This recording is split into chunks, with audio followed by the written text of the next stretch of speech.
Alicia, thank you for filling out a food diary. This may help to educate you on your dietary choices and how those choices can impact your oral health. I would like to review your food diary with you. I see you have coffee every morning. What do you add to your coffee, if anything? Well, I like my coffee really sweet, so I like to add sugar and creamer. Okay. Do you consume your coffee quickly or do you tend to sip on it throughout the morning? Quickly. Great. I also see you have fruit for breakfast quite often. Do you tend to finish your fruit along with your coffee, or when do you eat it? I will have the fruit after I drink the coffee, like with my breakfast. Okay. And I see that you like to eat fruit snacks. Do you eat those with a meal or as a snack? I like to have them as a snack, and usually a couple times a week. Okay, great. So it's not a daily thing, it's just a weekly thing. Correct. The reason why I ask you about your habits are because your coffee with sugar, your fruit, and your fruit snacks all contain sugars. And when you consume these foods, the sugar is actually feeding a certain type of bacteria in your mouth. The bacteria produces an acid that causes tooth decay or cavities. We know that you do have this specific type of bacteria in your mouth because you've had a cavity filled here about 6 months ago now. We've reviewed this caries risk assessment chart together, and your caries risk is high. And the reason why we've placed you at the high category is because you've had one cavity 6 months ago, and you also take a prescription medication that reduces your salivary flow, as you told me that your mouth is dry sometimes. And there are 4 factors involved with a cavity, and all of these 4 factors have to be present to produce the cavity. They are a specific type of bacteria, and a diet including sugar, carbohydrates, and acidic foods and beverages, as well as salivary factors. Saliva helps cleanse the mouth and keeps the tissues moist.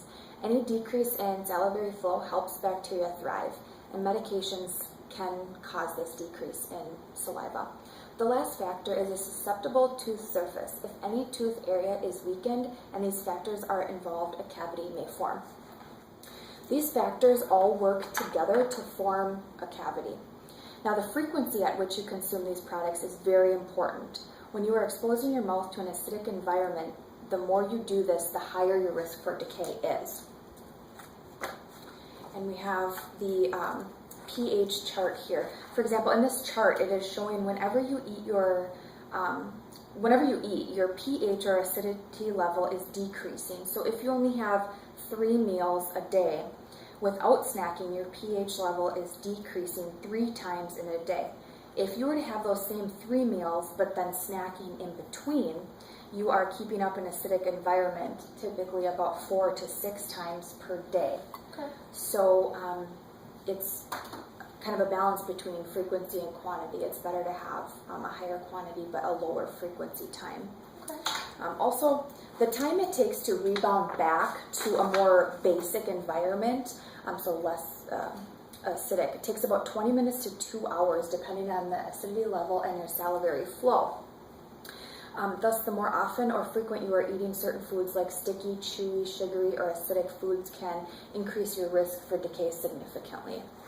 The best way to reduce your risk for dental decay through nutrition is to choose beverages without sugar, avoid sticky and chewy foods or candies, and reduce the intervals at which you are consuming these foods to primarily meal times. You can choose more fibrous foods like carrots, celery, or apples that tend to have a cleansing effect on your teeth and gums. And remember to keep up excellent home care as you do. Continue to use fluoride-containing toothpaste and mouthwashes to strengthen any weakened areas of enamel. Continue to floss at least 1 time per day to remove bacteria and food debris from your teeth. And you're doing an excellent job at that. I would also recommend to brush your teeth and use fluoride rinses right away in the morning. Ideally waiting 30 minutes to consume your coffee, and then rinse with water when you're done to help reduce the acidity.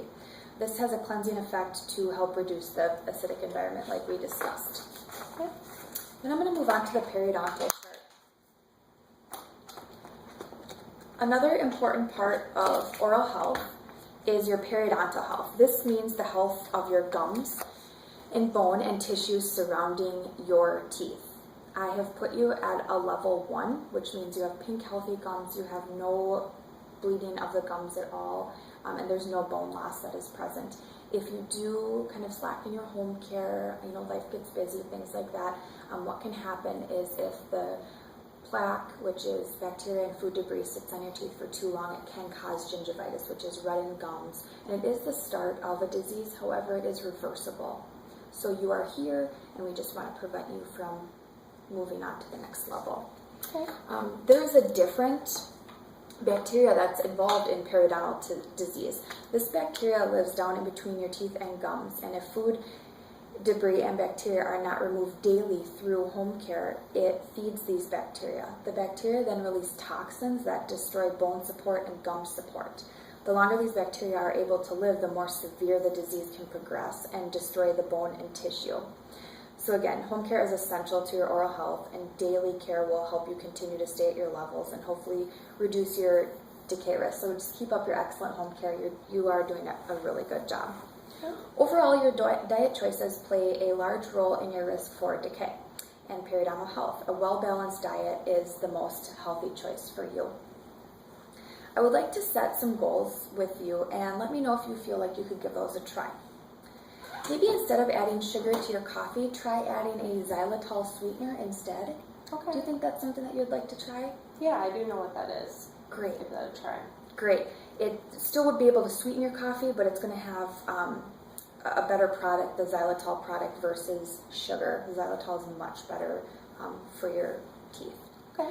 And then try to look for a sugar-free creamer. Okay. I know that there's so many different varieties out there. I would definitely think that there would be a sugar-free creamer out there. And instead of fruit snacks, maybe try a snack like an apple, carrots, or celery to promote a less acidic environment and promote periodontal health versus the sticky fruit snacks that you're used to. Do you think that's something that you'd be able to give a try? Yeah, I think I could do that. Great. Do you have any other questions for me? I don't think so. Great. Well, let me know if anyway, as your hygienist, if I could help you out. That sounds great. Thanks.